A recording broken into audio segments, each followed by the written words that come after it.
Hey everyone, and welcome back to the Wealthy Roots podcast. This show is all about helping you grow your wealth from the ground up through real estate, smart investing, and the right mindset.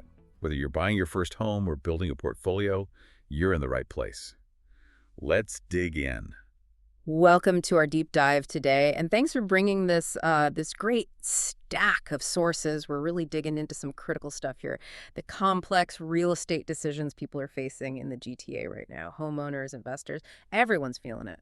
Absolutely. And the key thing we're seeing across all this material, the big picture, is this massive shift, isn't it? Yeah, it really is. We've gone from that market where things flew off the shelf, a week, maybe two, and it was sold. Predictable, fast. And now it's just slow, cautious, lots of uncertainty swirling around. Exactly. That's what makes this dive so vital. Right. So our mission today really is to cut through that uncertainty. Yeah. We want to pull out the core insights, the practical advice from these consumer Q&As we've been looking at. We're focusing on three key areas. First, that tricky situation of selling strategically when you need to upsize, but the market's just not cooperating. The upsizing freeze, people are calling it. Precisely. Second, we need to get real about condo investing. What are the true costs, the risks, especially around tenants? That's a big one. Okay, yeah, good topic. And third, this new trend that's popping up everywhere, multiplex conversions. Sounds great, potentially risky though. We need to unpack that. Lots of buzz around that one. For sure.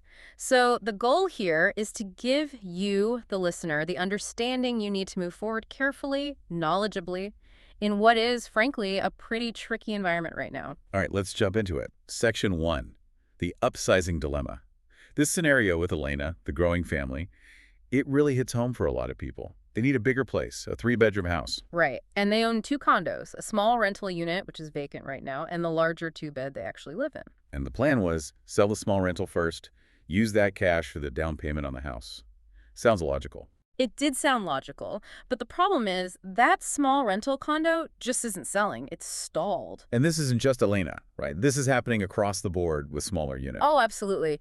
Elena's situation is really the poster child for the current upsizing market trouble. That small condo segment, especially units under, say, 600 square feet. It's not just slow, it's really sluggish, stalled, like you said. Why, though? What specifically makes those units freeze up? We know rates are high generally, but... It's a couple of things hitting that specific segment hard. Yeah. Historically, these tiny units were mostly investor playgrounds, right? Short-term holds, maybe Airbnb, maybe quick flips. Okay. But now, the high financing costs, they hit these smaller, cheaper units disproportionately hard when you look at the rent they generate. The math just doesn't work as well. Your return on equity gets squeezed really tight. So the numbers just aren't appealing for investors anymore. Not as much, no. And then you layer on other uncertainties, things like rent control discussions, property tax changes, even the Toronto vacancy tax, which adds an administrative headache. Right, that reporting requirement. Exactly. So if you're an investor looking at minimal rent increases, maybe negative cash flow because of high rates, and extra paperwork, it starts to look pretty unattractive. And end users aren't interested because they're too small. Generally, yeah. Most people buying to live need more space. So these units are left exposed, relying on a very cautious pool of investors. And the result, they just sit. We're not talking weeks anymore. It could be 3, 4, even 5 months without a decent offer. Wow. That's a huge psychological shift for sellers used to things selling overnight. It's a shock to the system, definitely. So back to Elena. She needs to move, needs the capital. Yeah. What's the first tactical move if that small condo is just sitting there?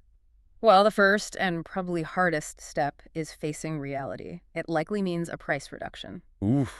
Yeah, that's the tough conversation. It is, because nobody wants to feel like they're having a fire sale, especially when they look at what their neighbor got 18 months ago, right? Exactly. That emotional hurdle is massive. I'm not giving it away. But the decision has to be practical, not emotional. You have to ask, does selling this small unit for, say, $10,000, $15,000, even $20,000 less than you hoped, still result in a decent capital gain? Okay. And, more importantly, does making that cut unlock your ability to buy the family home you actually need? If yes, then that price reduction isn't really a loss, it's a transition cost. It gets you unstuck. That's a good way to frame it, because the alternative is it sits empty, racking up carrying costs. Exactly. Condo fees, property taxes, maybe some mortgage interest. Those costs eat up that $10,000 difference pretty quickly anyway if the unit sits vacant for months. Okay, so price reduction is option one. What about option two? The one sellers probably want to do, hold firm on the price for the small condo, maybe try to rent it out again later, and instead sell the bigger two-bedroom place they live in now. Right. That seems appealing because, two-bedroom units generally have broader appeal, more end users looking. Slightly better market segment, maybe? Slightly. But this option introduces what is arguably the single biggest risk in today's market. Which, buying the new house before you have a firm close sale on your current home. the classic buy before you sell trap. And it's much more of a trap now than it was 2 years ago. Even in that slightly better two-bedroom market, things can still take time. Uncertainty is still really high. You absolutely need the certainty of having sold your current place before committing to the next one. The source is really hammered at this point. Buying first is dangerous now. Let's unpack why it's so risky. It comes down to bridge financing, doesn't it? Yeah, that's the linchpin. When you buy first, you almost always need a bridge loan to cover the gap between closing dates. And people need to understand this isn't some cheap, easy loan. Right. It's secured against your existing home's equity. Correct. And the pricing on bridge loans right now in this uncertain market, it can be punishingly high. We're talking prime rate plus 4, 5, maybe even 6%. Wow. So potentially over 10% interest. Yeah.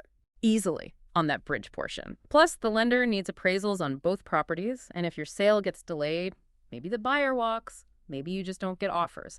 You're suddenly carrying 2 mortgages, plus this incredibly expensive bridge loan. That sounds like a recipe for absolute panic. The pressure to just take any offer on your old place must become immense. It puts you in a terrible negotiating position. You're desperate. It forces potentially bad decisions just to stop the financial bleeding. That's why the strong advice, the prudent path today, is sell first. List the 2-bedroom condo you live in now. Get it sold firm. Know exactly how much money you have to work with. Okay, but let me push back a bit here, because I know what listeners are thinking. Elena's family is growing. They need space now. If they sell their condo, and then they can't find the right house quickly, or they lose out in bidding, the advice is rent for a year. Renting in the GTA is crazy expensive. Isn't that just burning cash? And aren't they terrified of missing the bottom of the market and having to buy back in higher later? That's a completely valid challenge. It really speaks to the emotional difficulty of this market. Yes, renting is expensive, absolutely. And yes, there's a potential risk you might miss a market turn. Nobody wants to move twice either. It's a huge hassle. So why is renting still considered safer than bridging? It comes down to known risk versus speculative, potentially catastrophic risk. When you rent for 12 months, you know your cost. It's fixed. Maybe it's $3,500 a month, maybe $4,000. It's a known budget item. There's no looming deadline forcing you to sell your asset at a discount, no punitive interest piling up daily. Right. Now compare that to the bridge loan scenario. If your condo sits unsold for just 3 months, the interest costs alone on a large bridge loan at 10-11%, plus carrying 2 full mortgages, that could easily exceed the cost of renting for a whole year. Right, and you're stressed the entire time. Exactly. And you risk having to panic sell your condo for maybe $30,000 or $40,000 less than you could have gotten if you weren't under duress. 2 years ago, buying first was okay because everything sold fast. That guarantee is gone. Renting, despite the cost and the hassle, it buys you certainty. It avoids that potential financial death spiral. So, sell first, rent temporarily, then buy. It's a conservative adaptation, but maybe a necessary one. It really feels like this dynamic is just freezing the whole upsizing chain. It absolutely is. Upsizers have always been the engine of the housing market, right? Trading up, freeing up starter homes. But now they're scared to list because they don't know if they'll sell. They're scared to buy because they don't want to get caught holding 2 properties. And many are just emotionally resistant to that double move, renting in between. Too much friction, too much uncertainty. Yeah. Combine that logistical nightmare with high rates and high overall costs, it's pushing a huge chunk of the market to just wait, stay put. And that contributes significantly to the slowdown we're seeing everywhere. Okay, that really clarifies the upsizing pressure point. Let's shift gears now. We need to talk about condo investing specifics. Looking at the questions from Gail. First, big one. Wear and tear. Does renting out a condo just inherently mean it depreciates faster? It's a classic investor worry, isn't it? And the sources are clear. You can't really put a fixed number on it. It's not like, expect 2% extra depreciation per year if rented. So what's the variable? It's almost entirely down to the tenant. The human element is crucial here. Meaning a good tenant versus a bad tenant makes all the difference. Fundamentally, yes. You get a great tenant, someone who treats the place like their own home. They'll keep it immaculate. They'll report small issues promptly. Wear and tear will be minimal, just normal living. But a bad tenant? A bad tenant can cause serious damage, either through sheer negligence or sometimes, unfortunately, willful disregard. We're talking beyond normal wear and tear. Can you give an example, something concrete from the sources? Sure. There was one case highlighted, a brand new luxury condo. Investor puts in beautiful, expensive $12,000 engineered hardwood floors. The lease specifically said, use protective mats at the entrance in winter. Simple request. Tenant just didn't. Consistently tracked in wet, salty boots all winter. Snow melting, salt grinding into the finish. Within one season, that beautiful new floor was visibly warped, stained, essentially ruined by the salt damage. Wow. Just from not using a mat. Just from that simple lack of care. And that's not a small repair job. That's potentially a full floor replacement, a huge capital loss directly caused by tenant negligence. And the sources warn that getting that money back is tough. Extremely tough, almost impossible in some cases. This is where it gets complicated, moving from real estate to legal process. Explain that. Why is it so hard to recover damages in, say, Toronto? Okay, so first you have to go through the Landlord and Tenant Board, the LTB. Right now, there are significant backlogs. You might be waiting 10, 12 months just for a hearing. A year, while you're out of pocket for the repairs. Exactly. Then, let's say you win. The LTB grants you a monetary order against the tenant for the $12,000 floor damage. That's not the end of it. No. The LTB doesn't actually collect the money for you. You, the landlord, have to take that order and then pursue enforcement yourself, usually through small claims court. Oh, wow. More process, more cost. Right. And if the tenant has moved, has no assets, maybe declares bankruptcy, that judgment you fought so hard for, it might just be a worthless piece of paper. You'll likely never see that money. So the real takeaway is prevention. Absolutely. Rigorous tenant screening, credit checks, background checks, reference checks, maybe higher security deposits. If the rules allow, that's your only real protection against this kind of loss. Due diligence up front is paramount. Okay, that's a sobering thought on tenant risk. Let's move to question B, ongoing costs. What about annual repair and maintenance for a rental condo? Is this a big hidden expense investors should budget for? Surprisingly, and this is a key advantage of condos compared to houses, the answer is generally no. It's usually not a major recurring expense line item. Really? Why not? Because the structure of condo ownership shifts most of the big-ticket responsibilities away from the individual unit owner. Your monthly maintenance fees cover the majority of the large-scale building components. Like what? Think about the roof, the building envelope, bricks, windows in common areas, the central heating and cooling systems, the main plumbing stacks, elevators, hallway carpets, the gym. All that common infrastructure is maintained and eventually replaced using the condo corporation's reserve fund, which is funded by your fees. So the investor isn't suddenly facing a $20,000 bill for a new roof. Correct. That risk is cooled across all owners. The repairs inside the unit, the ones the investor is responsible for, are typically much smaller scale. Like fixing a leaky faucet. Exactly. Fixing a running toilet, maybe replacing a stove element that burns out, dealing with a clogged sink drain shortly after move-in, perhaps repairing a rattling fan in the kitchen exhaust. Minor operational stuff. What about appliances? They don't last forever. True. Replacing a fridge, stove, dishwasher, washer, dryer, that's usually the biggest in-unit expense.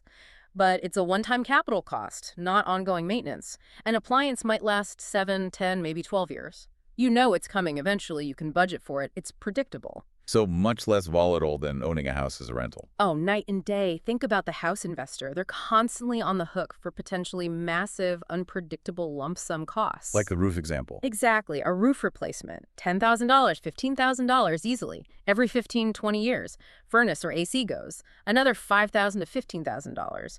Basement springs a leak and needs waterproofing. That could be $20,000 or more if they need to excavate. Yikes. Plus exterior painting, fence repairs, deck maintenance, maybe foundation issues.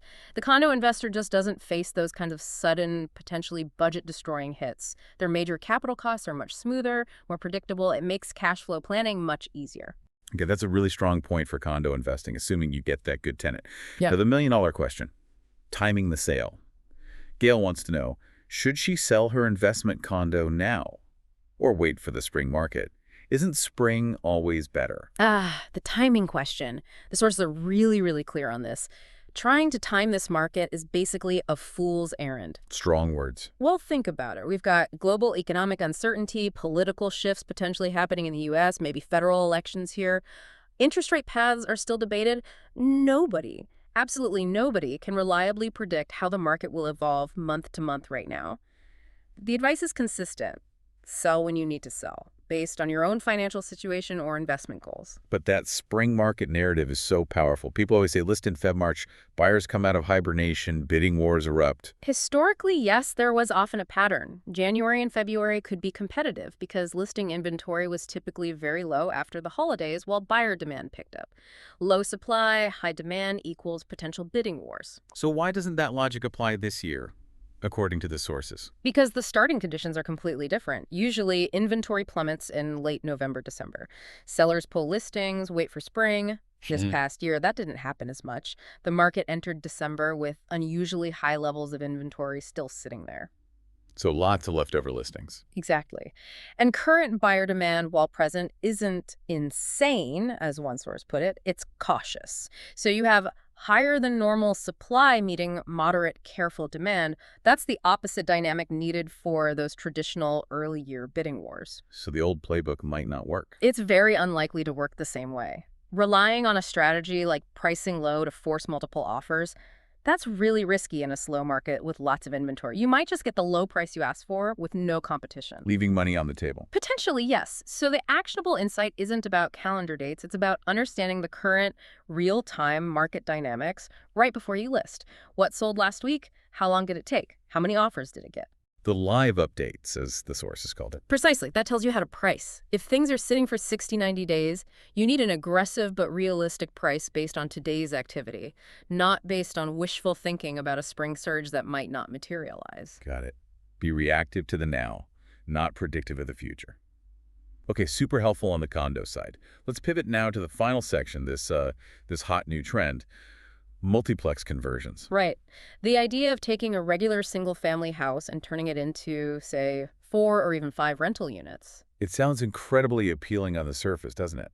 Especially with the housing crisis, density seems like the answer, and the buzz online. The buzz is huge. You see these claims, investment groups talking about adding, $1 million in value in 18 months just by doing one of these conversions. $1 million in 18 months. That sounds almost too good to be true. And the analysis we reviewed suggests it probably is. The experts called those claims highly misleading and inflated. Think about it. If it were that easy, that profitable, wouldn't large professional developers just buy up every single available house and do it themselves? Good point. So what's the catch? Why isn't everyone doing it if the returns are so stellar? Because it's incredibly complex and risky, especially for someone who isn't already a professional builder or developer. There's a fundamental point people miss. Converting an existing old house into a legal, code-compliant fourplex is often way harder and significantly more expensive than just building a new fourplex on an empty lot. Okay, I need to understand that better. Why is renovating an old house into multiple units more expensive than building new? Seems counterintuitive. Where do these huge hidden costs come from? Great question. This brings us straight to risk number 1, the sheer complexity and cost of construction, especially for amateurs. You're not just putting up new walls. You're dealing with an existing structure, often an older one, that was never designed for multiple units. So surprises behind the walls. Lots of surprises. But even beyond that, you have to meet today's building code for things like fire separation between units, special drywall, insulation, fire-rated doors. Soundproofing becomes critical. Accessibility requirements might kick in, rerouting plumbing and electrical for 4 separate kitchens and bathrooms. It gets complicated fast. Okay, I can see that adding up. But the real budget killer, the thing novices almost always underestimate, is utility upgrades. Utility upgrades. Yeah. Like hydro and water. Exactly. Your typical single-family home has electrical service and a water line size for one family. To legally service 4 or 5 separate units, each needing its own meter, potentially its own hot water tank, washers, dryers, kitchens, the existing municipal connections are often totally inadequate. So you need bigger pipes coming in from the street. Often, yes. You might need a brand new, larger water main connection from the city. You definitely need upgraded hydro service, maybe even requiring coordination with the local utility for transformer capacity. These aren't small jobs. We're talking potentially six-figure costs just to get adequate utilities to the property line before you even start the interior work. 6 figures. Wow, okay, that's a hidden cost I hadn't considered. And it can completely derail an amateur's budget if they didn't factor it in properly. Then add permitting delays. A project you thought would take 6 months might drag on for 9 or 12 just waiting for approvals, all while you're paying financing costs. It's a steep, steep learning curve. It sounds less like DIY renovation and more like managing a small infrastructure project. That's a good way to put it. And that's just the construction risk. Risk number two is equally dangerous, relying on inflated revenue projections. Ah, the financial side. How do amateurs get the numbers wrong? They use a pro forma, basically, a projected financial plan to get their construction loan. And the sources point out two huge common mistakes in these amateur pro formas. Okay, what are they? First, they overestimate the rent they'll actually get. They might see one brand new high-end rental in the neighborhood listed for top dollar and assume all 4 or 5 of their units, which might be smaller or less ideally laid out, will achieve that same peak rent. They might project rents 10% higher than what the market realistically bears for that type of unit. Wishful thinking on income. Exactly. Second, they project unrealistic rent growth. They might pencil in, say, 5% rent increases every single year for the next few years, even when the current rental market might actually be softening or showing signs of decline in real terms. So overly optimistic on both starting rent and future increases. Right. And when you combine those two, starting 10% too high and growing too fast, the whole financial model is built on shaky ground. Lenders rely heavily on a metric called the debt service coverage ratio, or DSCR. DSCR. It measures if the property's income can cover its debt payments by a safe margin, usually needing to be 1.2 or higher. If your income projections were inflated by 15% on paper, when the units are actually built and rented at real market rates, your actual DSCR might fall short of the loan requirement. And what happens then? Then you're in trouble. The bank might demand you inject a huge chunk of extra cash to pay down the loan principal, or you might be forced to find expensive alternative financing just to keep the project afloat. It can trigger a cash crunch right when you think you're finished. This sounds incredibly risky. Yeah. Yet we see government, especially the federal government, Yeah. actively encouraging this, right? Offering special mortgages. Yes, that's a crucial part of the context. Programs like CMHC's MLI Select offer insured financing, potentially up to $2 million, with as little as 10% down, specifically to encourage adding rental units. 10% down sounds amazing for a multi-unit project. It does sound appealing, and it's designed to get more people involved, creating more amateur builders to boost housing supply quickly. But that low down payment comes with strings attached. Such as? Strict requirements around energy efficiency targets for the build, potentially long-term affordability commitments for some units, and detailed reporting. If a novice builder stumbles during construction and can't meet these specific compliance hurdles, they could actually jeopardize that favorable financing mid-project. Okay, another layer of complexity. And remember how construction loans work. They're paid out in stages called draws as you hit specific milestones.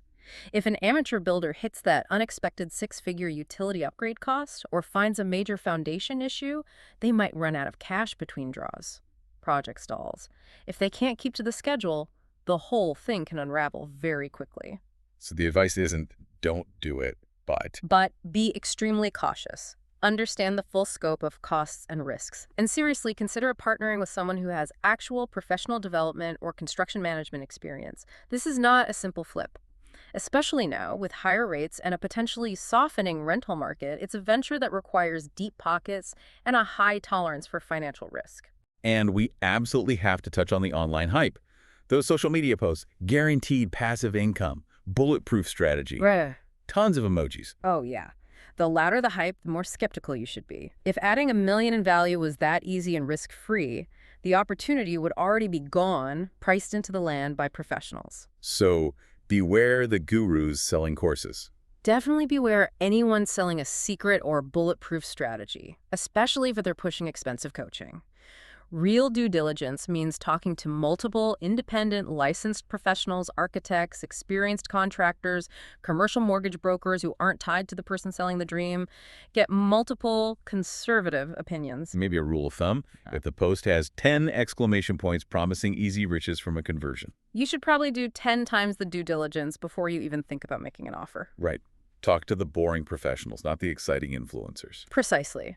Converting an old structure into multiple safe, legal, rentable units is a serious undertaking. It demands professional expertise, not just ambition. Okay, this has been incredibly insightful, really unpacking the current GTA market. We covered a lot of ground. We did. That upsizing challenge, the strategic moves needed when things are slow. Then the realities of condo investing, low structural maintenance, yes, but huge risks if you get the wrong tenant.